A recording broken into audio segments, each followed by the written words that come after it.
Good morning po. Yung chat center natin, tinatanong niya kung paano raw magbabayad ng nawalang libro yung bata niya, no? Ngayon kayo na raw magbabayad. Alam niyo yung mga libro, pag ini-issue sa atin, sa inyo, ng property custodian, ini-issue yan hindi naman sa bata from the property. Ini-issue yan sa mga class advisor. At yung mga class advisors, sila ngayon yung accountable. Di ba? Para sa mga libro yun. Kaya pag may nawawala, di ba, nagiging issue to, talagang sinisingil ng property doon sa mga advisor. Kasi sila accountable eh. Tapos yung mga advisor naman, accountable naman sa kanila yung mga bata nila, no? Oo. Ngayon kasi pag may mga nawalang libro,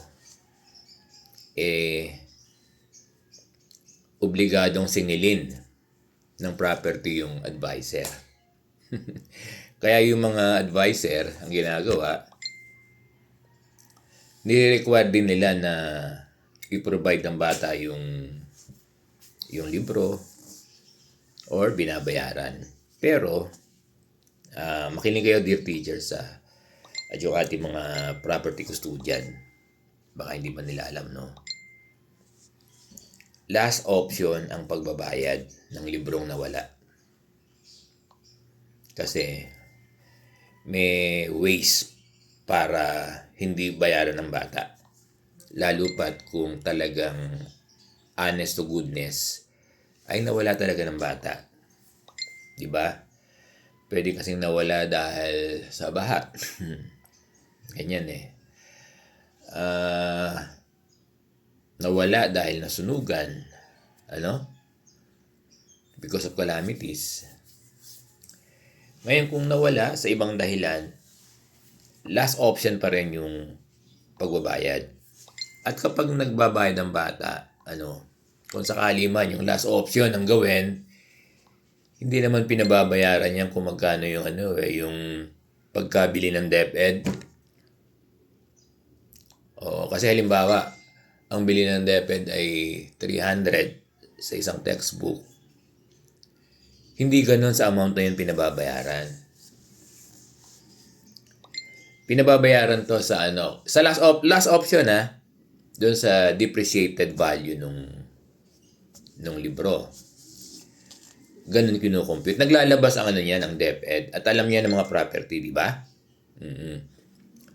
Kaya kung ang bili ng DepEd ay 300, kapag nawala ng bata, hindi na ganun ang pagbabayad. Pwedeng mas mababa. Ganun. Pero again, last option. Kasi dapat, kung nawala, kukuha lang ng certification, May yan may pamamaraan yan may forms yan Dapat sinasabi yan ng property custodian sa mga advisor. Alam yan ng mga class advisor. Dapat yan ma-execute, di ba? Para hindi na magbabayad yung bata. Kawawa naman din, kung talagang nawala ng bata. At yung teacher din, para hindi na siya magbayad, no? Kasi pag nawala, may ginagawa tayong tawag dito. May ginagawa din? Parang na-slow na ako. Pinapakuha ng certification sa barangay, di ba? May mga ganyang may mga ganyang procedure tayo di ba? Pinapakuha ng certification ng barangay na nawala yung libro ng bata. Oo. Ask lang yung property. Na-slow na ako pero kumukuha ng mga certification para hindi na magbayad yung bata. At alam ko isa yung pagbibigay ng certification ng barangay na talagang nawala ng bata yung ganung mga pamamaraan natin ganun yung ginagawa nating procedure para hindi na magbayad yung bata.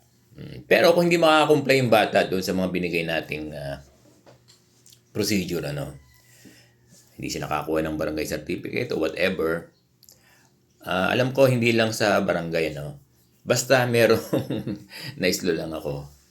Ito double check natin. ang point ni Sir Pong para hindi na magbayad yung bata.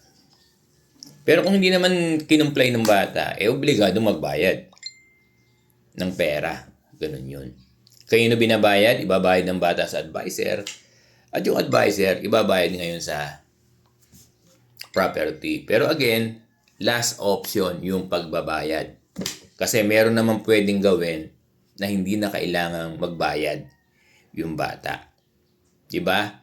Tanungin lang sa property kung paano alam na alam niya yan. Ituturo nila sa inyo yung dapat gawin ng parent at ng bata. Okay?